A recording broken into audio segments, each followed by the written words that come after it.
Powered by Sports Interaction, Canada Sportsbook. Welcome to Game Over Montreal. A win in this economy?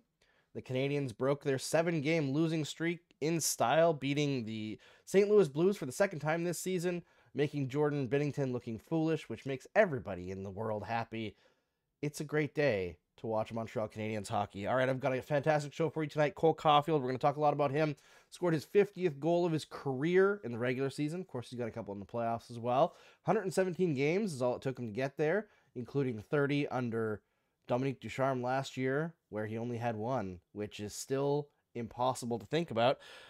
Kirby Dach scored. Yoel Armia is red hot, and unless it gets changed by the NHL, which maybe the Canadiens are lobbying against, Jonathan Drouin broke a over 1 year goalless drought, which I'm surprised that people weren't getting on him that much compared to the whole Scott Gomez thing, because I feel like Drouin gets a rough ride in this market, but hey, good on Habs fans. And lots more to talk about with an amazing guest tonight. Miss Saturday Night herself, Laura Saba, is going to join us. But before we do that, you think you know the way it's going to go? Make your bet with Sports Interaction. Whether it's hockey, football, or basketball, Sports Interaction has you covered. Bet pregame, live in play, or on one of our many prop bets. Sports Interaction makes it easy to deposit, play, and cash out. Join now and see all sports betting has to offer. Want to bet? Head to sportsinteraction.com/SDPN. That's sportsinteraction.com/SDPN. 19 plus. Please play responsibly. All right, let's welcome in Laura. I'm excited to talk to her. Laura, how you doing? I'm doing great. Thank you for having me on. It's been a while. I haven't seen you for like 2.5 weeks, I think, on a Saturday night. It's been some time. I think this is 3 weeks now that we haven't had this this regular meeting, and it's gonna be a while. A tete-a-tete, yeah. It's gonna be a while, unfortunately, before the next one, because my next few Saturdays are all booked up. Hey, it happens. Don't worry. And then after your next few Saturdays are booked up, I'm going to have some time off in February, because I guess end of February. Well, the Canadiens are going to have time off for the All-Star break. Then right after that, I have surgery that I'm going to do, so I'm going to take some time off, and Mark will be hosting instead. So Are you going to be performing the surgery? Am I going to be? No. You said there's surgery I'm going to do. And I was like, well, that could go get. either way. Surgery I'm going to get. Not too serious, but it's going to keep me out of action for probably a couple of weeks at the end of February there, so that'll be fun. But I guess let's start things off with the saddest thing possible, and then we'll push past that and get into the fun stuff, because this was a great game. It was the most fun Canadiens game to watch in a long time, I think, and you could kind of see this coming. Like, Mark and I did the last show, and we both thought the Canadiens played really well against the Rangers and kind of got unlucky. Jake Allen wasn't that great. A couple bad breaks go their way. They didn't really get prime scoring chances. Nobody really finished their stuff. So, they didn't get the result maybe that they earned, which was probably about a regulation tie kind of thing. But tonight, really strong game against the St. Louis Blues. Second straight game where they held the advantage in both expected goals and high danger stuff. So there's lots of stuff to talk about that's good. But let's talk about it first, quickly, get out of the way. Unfortunately, Dodger Toffoli is no longer with us. Cat Toffoli and Tyler on Instagram for him and Twitter for Cat announced that Dodger, everybody's favorite dog in hockey, has passed away. So very sad news for the Toffolis. I saw that this afternoon. I think it was Scott that brought it to our attention, and it felt like kind of out of the blue. Maybe not for them. I don't know what was going on there, but it's really sad because both of them were adopted by the city when they moved here, and their dog was, I feel like, even more loved than Tyler and Kat were in the city. And honestly, like, you could tell how much they loved Dodger. You could tell how much joy Dodger brought to their lives. And it's just so sad. They seem like really good people, and they seem like this seems so undeserved, and it's so sad. And so, condolences go out to them. And I could see that so many people were tweeting at Tyler and Kat and leaving messages on their Instagram about how heartbroken they were and about, their condolences. So condolences go out to them, and Dodger will definitely be missed in multiple communities around North America, I think. Yeah, and the world. 100%. Yeah, this is the whole family was so embraced here in Montreal because of the way that they acted, right? Like Kat was super into becoming part of the Montreal community. Tyler was a great Montreal Canadian, and then Dodger, cutest little Yorkie possible, right? Like everyone immediately fell in love. Now I heard just behind the scenes that there were some health issues with Dodger when Kat did the show with Mark a little while ago.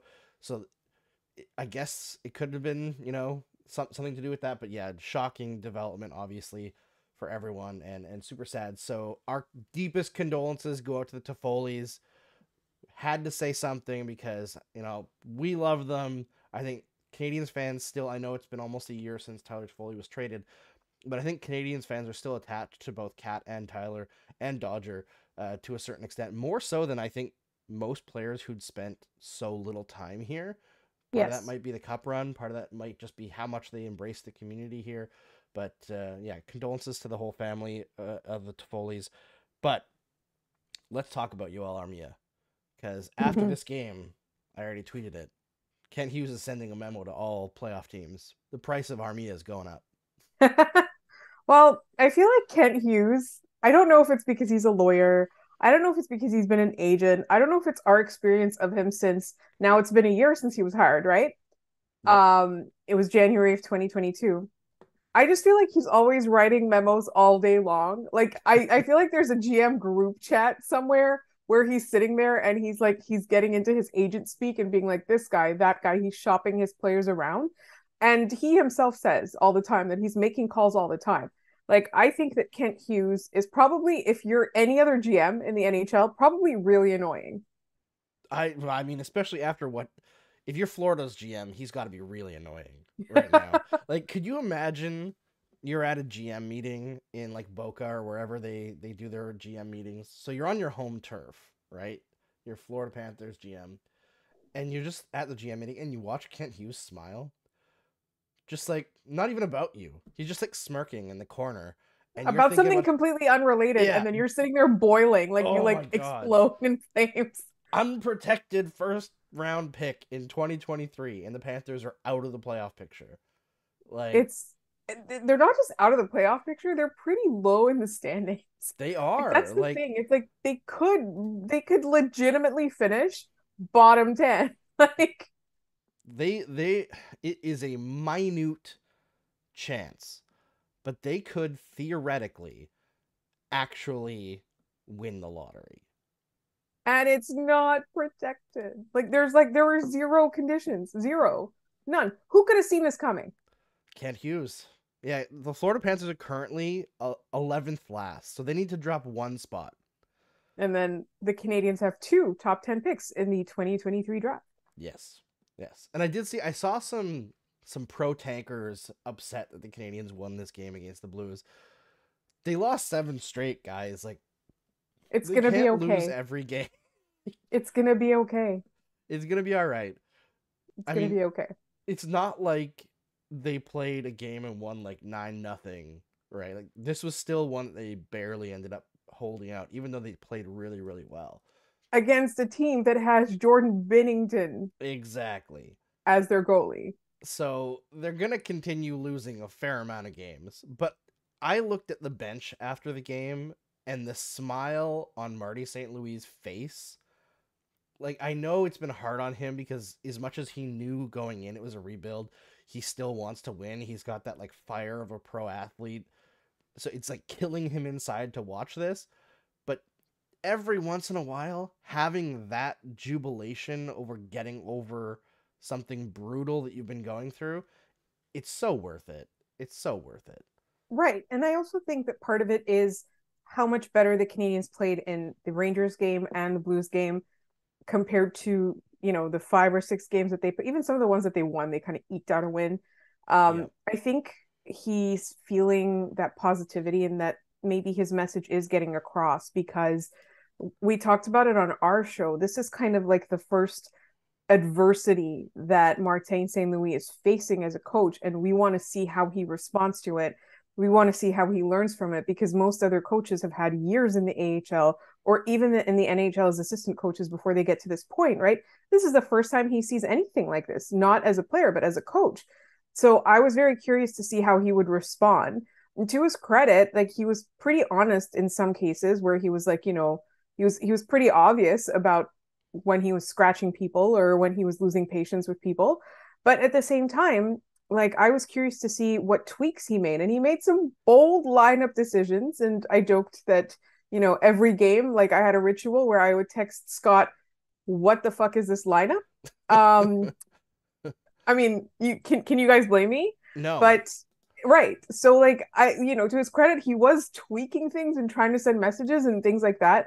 And so I do feel like, ending a losing streak, it made him feel happy. But I also like that, I feel like it is partly a response to the fact that the Canadians are playing better of late, and they're trying a little bit more.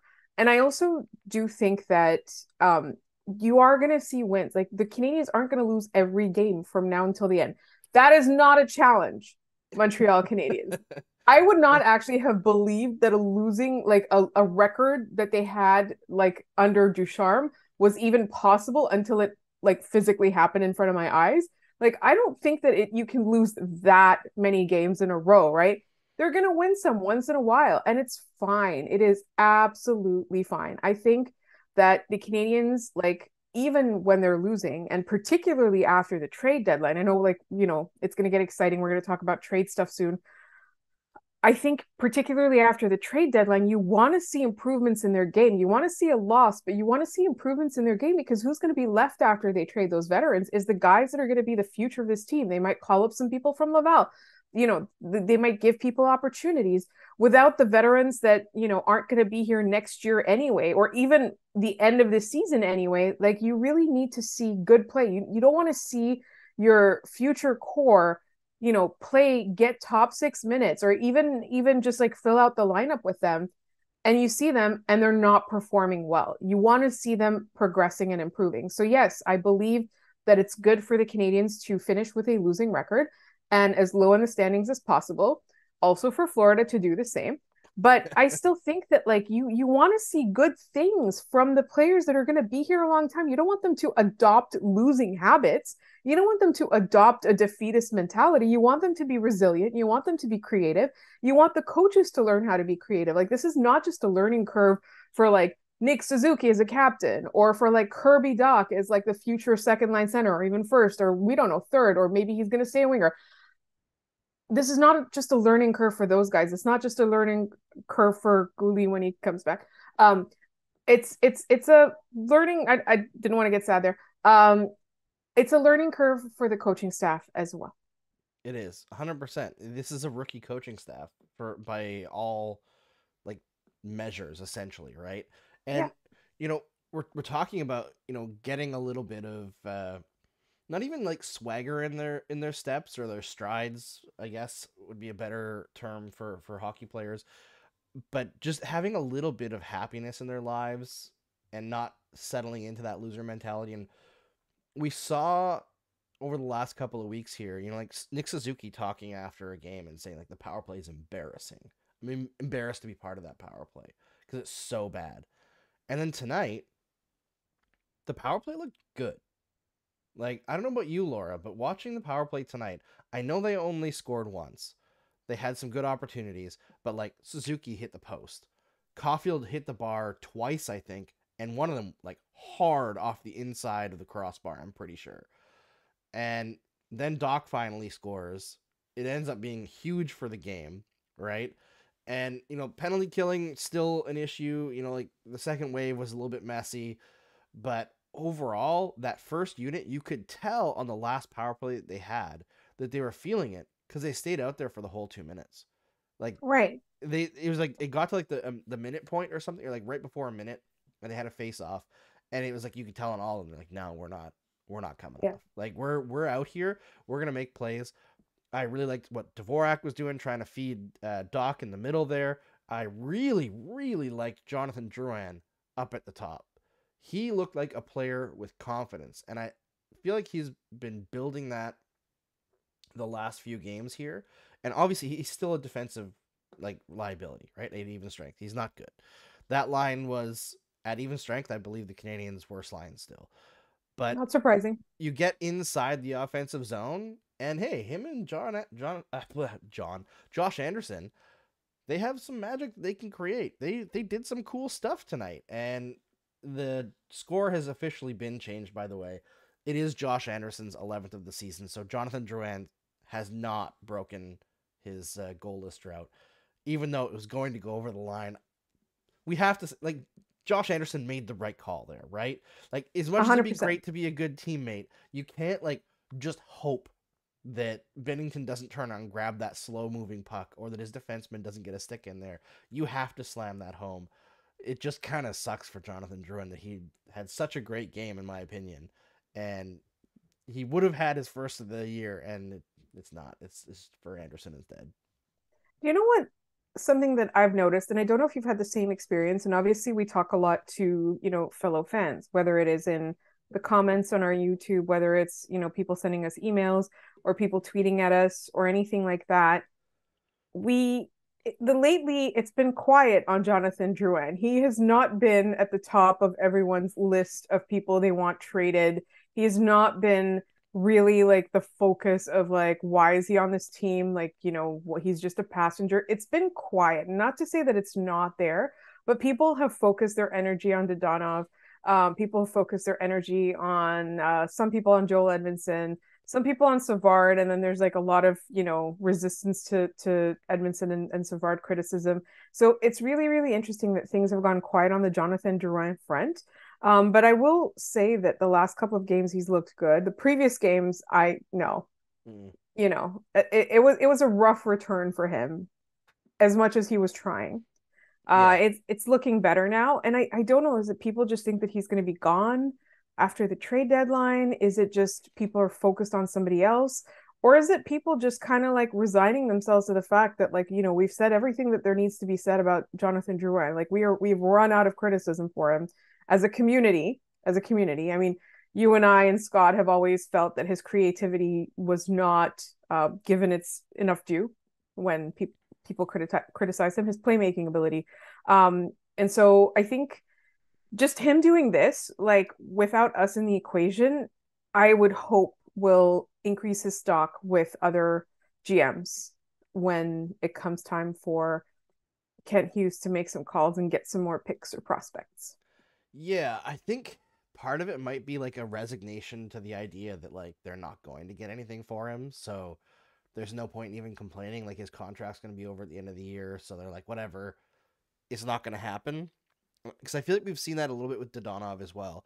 And I think there's like a pile-on that happens with every player who's struggling, right? Where you see there's some people who still, like I tweeted that I was surprised that Mike Hoffman was out of the lineup tonight. And like, frankly, if you're going to put a guy like, who was it they had on the, like Drouin on the fourth line, keep Hoffman on the fourth line instead of Pezzetta. Like, it's very confusing to me that Hoffman is the guy who's the odd man out right now because he's been playing good hockey since they finally got him going. He's been playing good hockey, and people are like, "Oh well, no, he's not." Hoffman, how? And I was like, you get so stuck in like this is what happened at the beginning of the year. I can't move off of that, and I feel like we're in the same spot with Dodonov, where I looked at Dodonov tonight and I was like, man, this guy's hustling. He's doing good things. He created a goal, like the second Armia goal, I believe, was a lot of Dodonov doing that work. He created a bunch of good plays tonight. I feel like that line was also the Canadiens' best line against the Rangers. Yes. And it's a very slow process to get the whole of a fan base to recognize that like play is changing without like gaudy scoring numbers to back it up. Like Right. Armia's got 3 goals in the last 2 games, right? So people are like, oh, Armia, he's playing much better. But with Dodonov, where it's like a secondary assist, it's Nobody's harder paying to attention to that. exactly. But I feel like Dodonov's actually been playing pretty well for a good stretch of time. And I wouldn't be surprised if he does have a little bit of value by the deadline if he can continue to improve and start putting Right. up some numbers. But, I mean, obviously it's still a disappointing situation because I think when the Canadiens got Dodonov in the summer to make that Shea Weber salary trade thing work, I think most people saw that and were like, oh, sweet, another first round pick at the deadline, because they were looking at Dodonov's play last year post deadline when he was Hmm. playing out of spite, and Right. he hasn't brought that level of hate this year. So Can they we just do gotta, something about it? yeah, let's piss him off, I guess. I don't know, but Yeah. I mean, the trade deadline is still just under 8 weeks away. So there's still time for him to increase his value, right? Like there's still time for the night before the trade deadline for him to still be a name going around. 100%. And the thing is, like, his underlying numbers remain relatively solid for this team. Same with Mike Hoffman. Less so for UL Armia, but I mean, he's been playing really well the last couple of games here. You could see things picking up before he finally started getting his goals going in. And that second goal tonight, or was it the third goal? The one where he broke the ankles there of Jake Neighbors. That was like, holy crap, this man's got confidence all of a sudden. I think it was the first goal tonight. But It's man, amazing what a little bit of positive, like even just a right? positive, yeah. And I think it's so hard for a lot of folks who aren't pro athletes, us included, to imagine that a guy who's good enough to be in the NHL can have like a crisis of confidence, Hmm. but it can happen to anyone. Right. Like, Absolutely. and I think when you're in the top echelon of any sport, when you lose that, like, even if it's only 1%, that losing that 1% is like your entire edge, right? Because Exactly. everybody in the AHL, they're at 98, 99%. And so you lose that 1% where you don't believe in yourself for a short stretch, and just like everything falls apart. And Yoel Armia, there's a lot of legitimate criticism, I think, of the way that he's played since he got that big contract. But I am rooting for him to actually continue this hot streak, not just to get to have some value, but to give us something to talk about, right? Because it's Yes. been a brutal conversation around him for over a year. Absolutely. Not just that, like, we were just like, he's gonna get bought out. No way he's not gonna get bought out. Yeah, Mark is convinced the buyout is the only thing that's going to happen.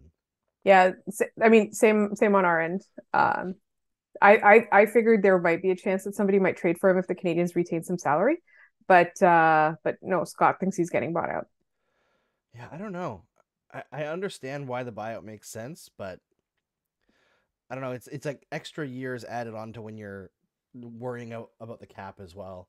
But Right. I mean, it's little things I think that are adding up that are starting to be positive for the Canadians, right? Armia getting going. I think Dadonov's looking good. Drouin is doing what you want Drouin to do. Like, we're not even really talking about the fact that Josh Anderson is back on a good goal scoring pace. Like, he's above, I think he's at like pace to score like 23 or 24 this year, Mm-hmm. which would be the Not second bad. highest goal total of his career. The only problem is he's got 3 assists on the year, so Not great. no, Exactly. not great. But at the same time, it's not like he's playing with a bunch of goal scorers. So who else on his line is scoring? I think that's the problem. It is. And the fact, well, I mean, also he's on the second wave of the power play and not really involved in that too much either. He's getting the entries, though. He had a good controlled entry tonight. I love that you said that. He had a good controlled entry tonight. That is the nerdiest thing that's been said A good on controlled entry. One. one good controlled entry. I'm just enjoying that people are asking us questions, and some of the questions are fun.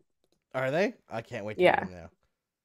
Oh God. Just as we're having, so like obviously we're not live, so like the listeners don't know this. Just as we're talking about this, Max Habs asks us, why does Yoel Armia exist? Oh, Max. The Mean. the To win this timing, game. man. To win this Right? game for the Montreal Um, Canadiens. He had a great game. Let's be nice yes. to UL Armia for once. But yeah, I guess we'll do questions at the end. Okay. But before we do that, I don't know. I did have a thing written down about Kirby Dach getting cut, and then after drawing the power play and scoring. I feel like there's not that much to say about that, right? It's just No, good on him. Drew the penalty and scored a goal. He's Kirby Dach. He's really good. We all like we love him. him. Yeah, We love him. that top line continues to do great things. But I do want to talk about Cole Caulfield because tonight. Oh, I hate doing that. That is I my least know. favorite thing to do. Nobody wants to talk about Cole Caulfield, Never. especially the NHL, ruining the opportunity of him immediately getting into the All-Star game. Listen, Nick Suzuki, sure, but it should have been Cole. Right. So here's the thing. It's like, so we thought that it would be Cole, right? Last year, there was basically at this point in the season, there was nobody to pick, and Nick Suzuki was in fact playing well, right? Nick Suzuki was the only guy trying every night Yep. sometimes. Nick Suzuki was the only guy where you could like associate positivity with him on a consistent level under both coaches. Wasn't he also So playing like 24 minutes a night or something like that? It yeah, was he was carrying crazy. the team, right? Yeah. So that is understandable. But this year, there's two people who three, I would say. I would add Kirby Doc into that mix. And I mean, not Caden Gooley at all. Even though I am a card carrying member of Gooley Nation, I just think that, like if you wanted to objectively say which players are performing like stars on this team this year, I would give it the top line. And they all complement each other. So if you're making this decision, you could pick any one of those guys. And Kirby Doc, even though here in Montreal we're appreciating him a lot more, I would say that around the NHL, it's not a big name at this point. It's not, he's just a guy that is playing really well as part of a trio of guys. So like Cole Caulfield is on this insane goal scoring pace. You sent Nick Suzuki last year.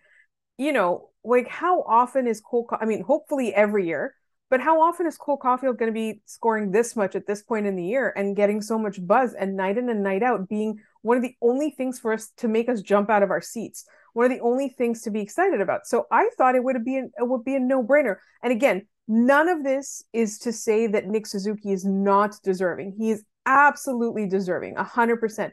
But I would have I truly was shocked when that came out. Like since I would say a few weeks ago, I just assumed that when they announced it, Cole Caulfield would be the guy. So I think that it's time for us as Habs fans to do something extremely annoying, which is out Leaf fan the Leaf fans, out Sens fan the Sen fans, and spam Cole Caulfield into the All-Star game. Because here's the thing.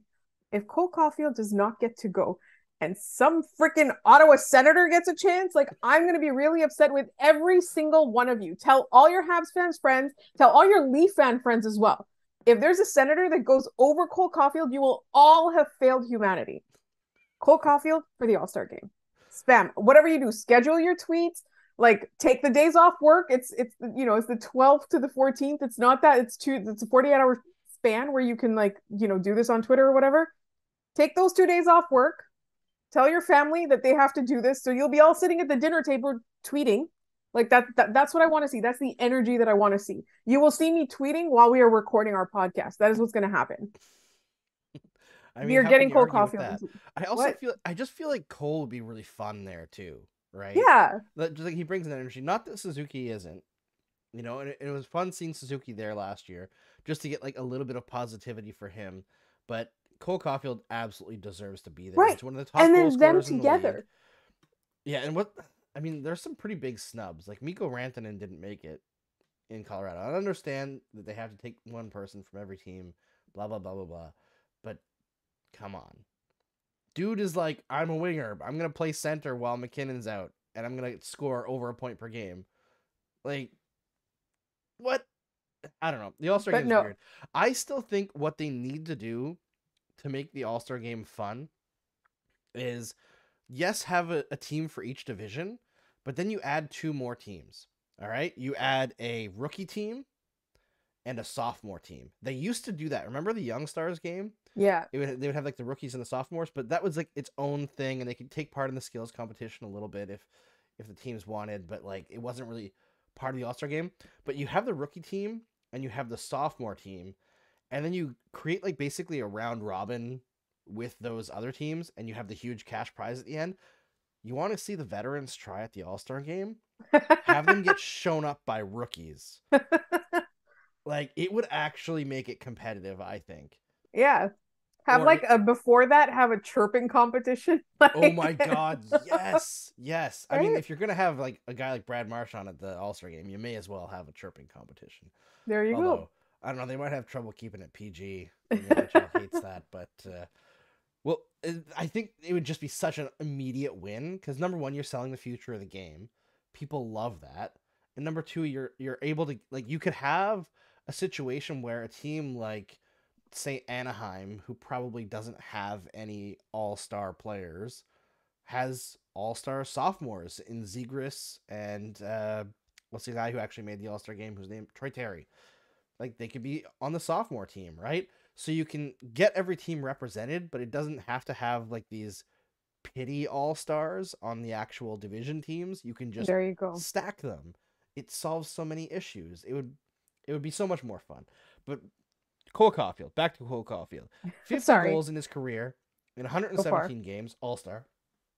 Mhm. Fastest on the Habs, I think since was it since Lafleur or since Beliveau? I think it's since Beliveau. You did the math here. Yeah, they were just showing it on the broadcast, but I think it was like Beliveau had 55 goals in 117 games, so Caulfield was 5 short. Imagine what it would be like if he didn't have to play those 30 games last year under Dominique Ducharme.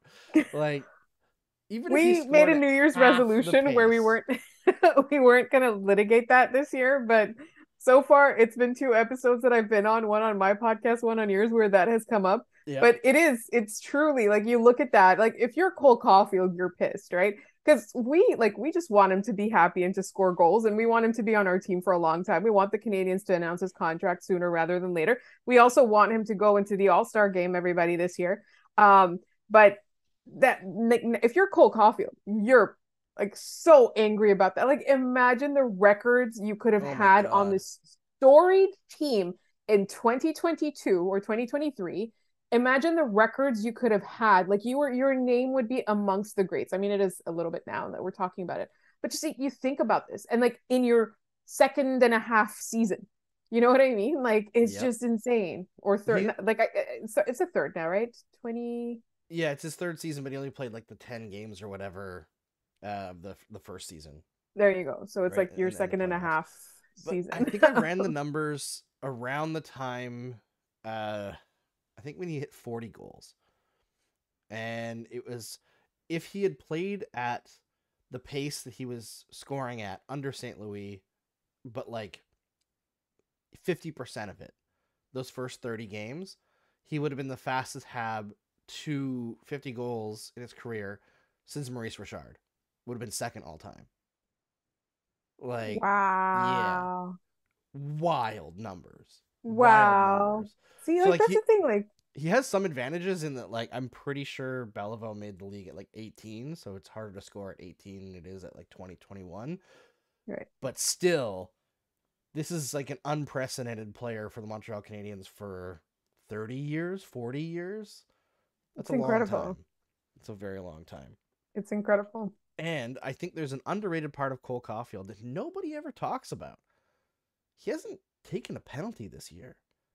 In fact, Every time I want to bring that up, I'm scared. I know, right? Jinxing it. But his whole NHL career, 117 games now, he has 6 minors. Like, this guy should be the Lady Byng winner. I mean, he probably will be, How can you play on a team as bad as the Montreal Canadiens and not never take get penalties. frustrated? You know, in that 30 game stretch where he scored 1 goal under Ducharme, how did he not get frustrated and take a bunch of penalties? I How can't did he not believe like that. hit Dominique Ducharme with the hockey stick? Is what I want to know. Just like harpoon it straight from the ice. right, or break it Cole, over come his off the head. power play. Ah! I mean that like, but legitimately, you're right, because I mean we talked about it. Like even Nick Suzuki, consummate gentleman, we talked about this a couple of months ago now. At this point, where he like threw down ice against the Oilers. Yep. Like even Nick Suzuki will lose his shit once in a while, but Cole Caulfield, not at all. Even like his attitude, when he was under Dominique Ducharme, like he wasn't out there complaining or passive aggressively making comments. Yeah, I mean, I'm sure he was. I hate the word silenced because it sounds a lot more sinister than it is. But he was not encouraged to be forthcoming and transparent and available to the media and fans. But he never complained. There was never any of that, like those digs at the coach or whatever. It was all about himself and his own performance. And obviously the Canadiens did kind of start shielding him a little bit from having to like go out there and all of that. Like, but it just like that attitude is just amazing. And so, it might be easier if you're that talented to kind of have that attitude. I don't know. Maybe it's one of those, but the way that he carries himself, it's just so much joy, right? I want lessons from him as to how he manages to stay so positive. Not only that, but like he has a joyful effect on his teammates as well. They love 100%. him. They 100%. adore him. I mean, you look at, I think it was against the Rangers, they showed like the warm up in the hallway. And this is a team that's lost 6 straight, most of them blowouts. And he's hopping around doing like a 3-foot vertical jump to high five Joel Edmondson, because he's so tiny, and, bumping butts with that I sounds think it terrible, was but like a hip check on Jacques, I think it was. Like, he's yeah. just so infectious that like you can't help but be happy to be going to work, if you're on the Montreal Canadiens. And like you talk about Nick Suzuki, and like, yeah, he gets frustrated sometimes and takes a few penalties. Nick Suzuki's 16 penalty minutes this year, only 8 minors in 40 games. That's not a lot. He has more penalties this season than Cole Caulfield has in his whole career plus playoffs. Wow. 137 games of NHL hockey for Cole Caulfield, 12 penalty minutes. That's it. That is incredible. Lady Bing. That's what I'm campaigning for him this year. Last year it was Calder. This year, Lady Bing All-Star. Yes. All-star. 100%. And that's the thing. Like, he's probably going to end up winning the Lady Bing. Knock on wood. Hopefully, we didn't jinx him, because like the voting for that is just like everybody looks up who has the least penalty minutes, and that's who wins. 100%. That's Yeah, how it works. that is how it works. I just think you combine the lack of penalty minutes with The the scoring. obvious the scoring for sure, but the obvious frustration of being on a bad team Yeah. and being relied on every night, where you're getting checked from behind all the time because you're like the big scorer. Like, he gets run a lot, even though people pretend that the first time he ever took a hit was that accidental hit against, was it the Flyers? No. I think it was the Flyers. Was it the Flyers? Yeah. So like he does get hit a lot. He gets slashed a lot. To not lose it and like elbow a guy or slash a guy back and get called for it, I just think it's phenomenal. And like, he actually draws penalties as well. So Cole Caulfield, underrated. That's what I'm gonna say at this point. Underrated. He's underrated, and I know that's going to make a lot of, opposing team fans angry. Just deal with it. He is underrated at this point. It's just like the other thing that you pointed out, right, is how much he plays. Like, literally how many minutes he's physically on the ice, and he's not taking those penalties. Yep. Like, just statistically, he should be taking them more, just like based on math. Yeah. Just for being on the ice. Accidental calls, Right. The odd puck over the glass, but no. Cole Caulfield, 0 penalty minutes this year, only 10 last year, 2 in the 10 games to start his first year of his career. Absolutely incredible. All right, should we take some questions, Laura? Let's do the questions. All right, Megan at MIG14 says, will Cole Caulfield score 1 million goals? Yes. Yes. Yes. Cole Caulfield will break the goal scoring record right after Ovi does it. Immediately after. Just like 3 games later. He's wrapping up.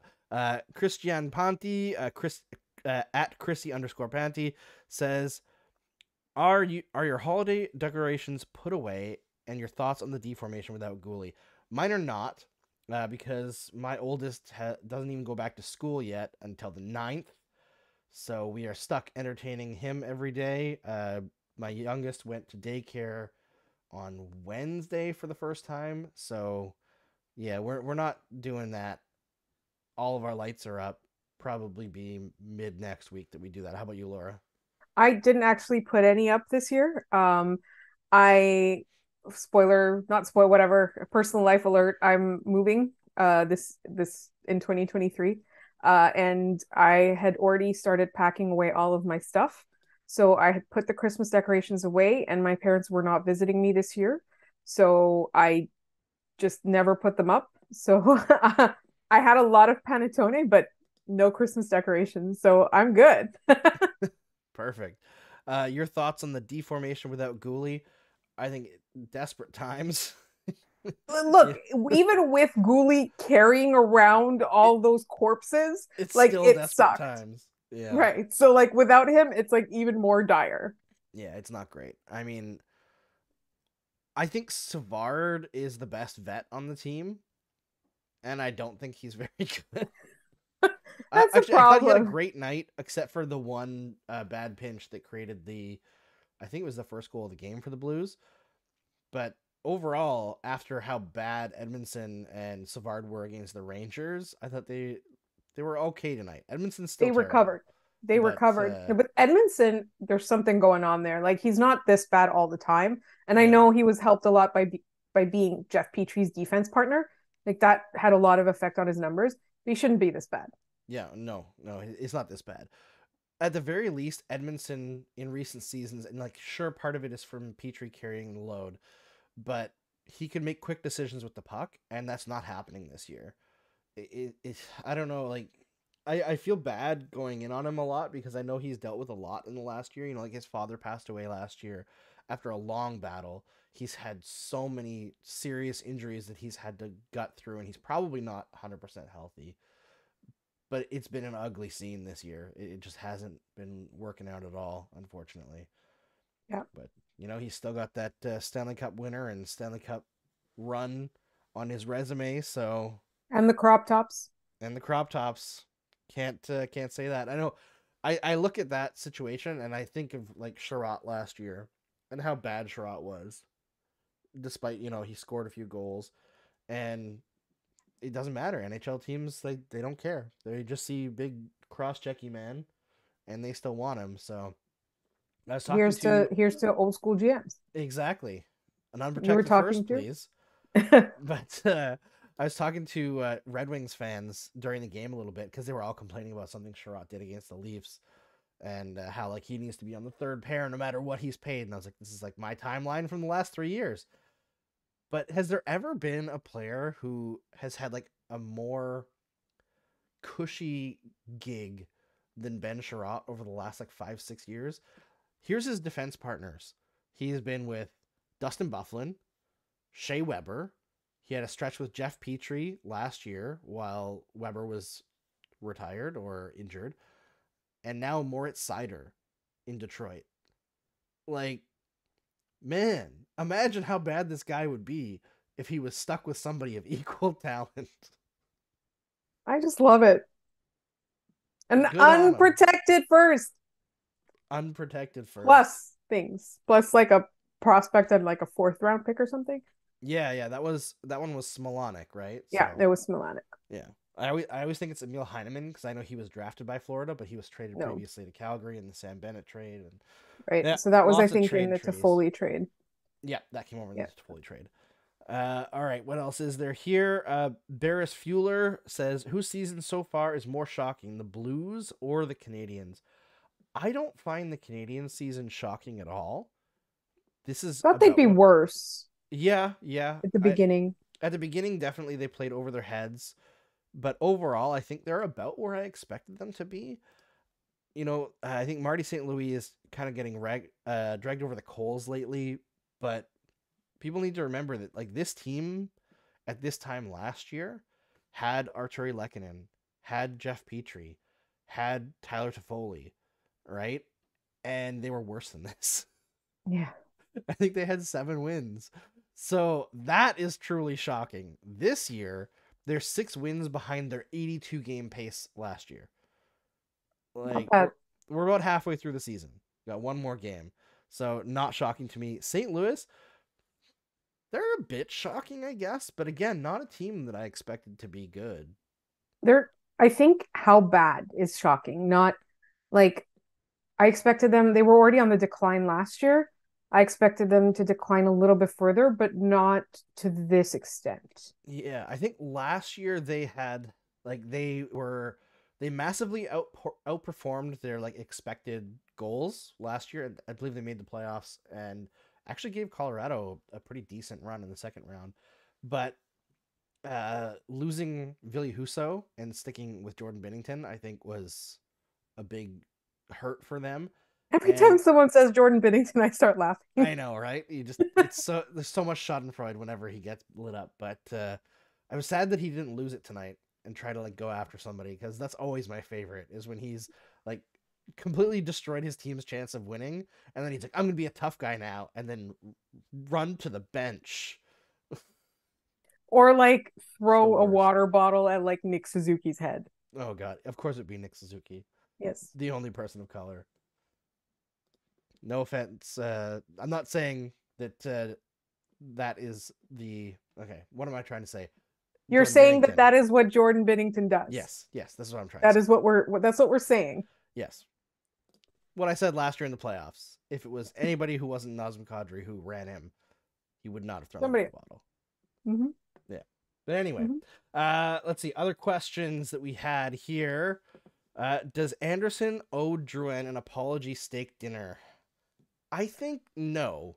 I don't know if it's an apology, but I would still buy him a steak dinner. Yeah. I think that's cool. I think Anderson tried to get them to make it Drouin's goal.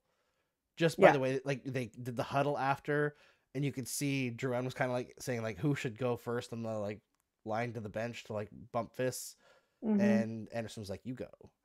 And Michel Lacroix was like, yes, let's announce it as Drouin, and the NHL was like, it was Anderson. So I think Anderson did the only thing that you could reasonably expect a player to do, and put it home. Yeah. All right, Max Habs, we already went over that one. Edno Silva, not a question, says, great game by Suzuki. Agreed, and maybe this is like a waking up point for Suzuki. I feel like he's been getting better the last few games, but he did have a bit of a slump, eh? Huge, I thought, like where he just didn't look dynamic at all. Tonight, he looked good. Like he had some really good looks. He hit the bar hard, and I think he got 2 assists, 2 primary assists, and he looked really good tonight. Like I thought his passing was really crisp. Defensively, he looked good. Maybe we're seeing Nick Suzuki get hot again. Yeah.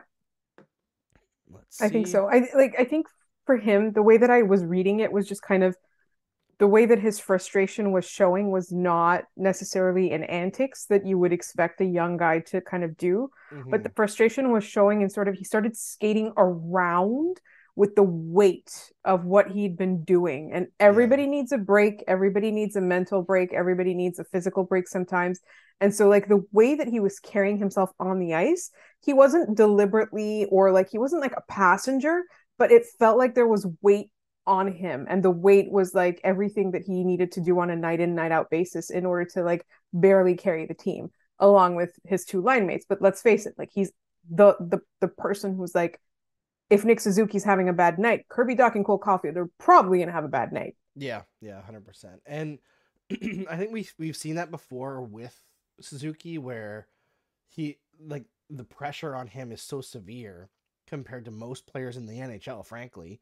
Like there's just not very many players, not just his age, but at all, who are the coach's first choice at even strength, power play, shorthanded, overtime, penalty shot. Like everything is okay. Let's throw Suzuki out there. So like he's always the first choice.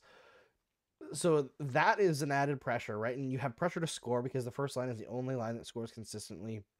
He has pressure on himself to defend because he's known as a good defensive player. He's playing top line minutes. He has a lot of minutes that he's playing every night. Like it's just a lot. And for a season like this, I think everyone needs to take a little bit of perspective that it's an 82 game season where they're in rebuild mode. There are going to be times where even guys like Caulfield probably will have a stretch where they just like don't feel it. Right. And I think we just saw Suzuki go through that stretch, and it just so happened at the same time he was regressing from a really hot start to the season. Jacques the Sheriff, Sophia Paula says, Cole Caulfield, not a question, but agree. How many goals? This is from, okay, good name. 69 Orgy Buddies.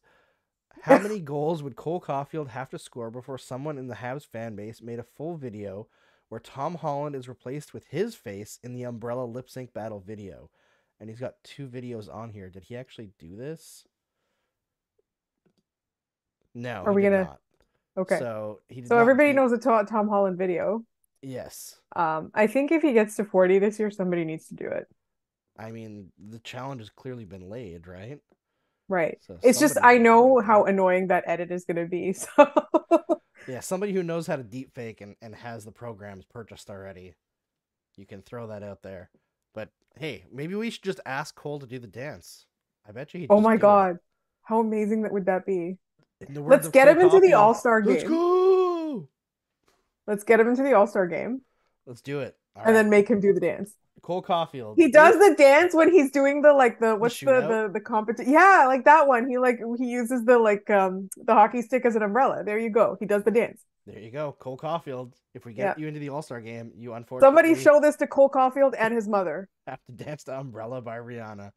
All right, that's all we've got for you tonight. Laura, thanks so much for joining me here tonight. Obviously, everyone follow Locked On Canadiens wherever you can get your podcasts, and follow Laura at The Active Stick on Twitter. Thanks to everyone for watching. Make sure you like and subscribe.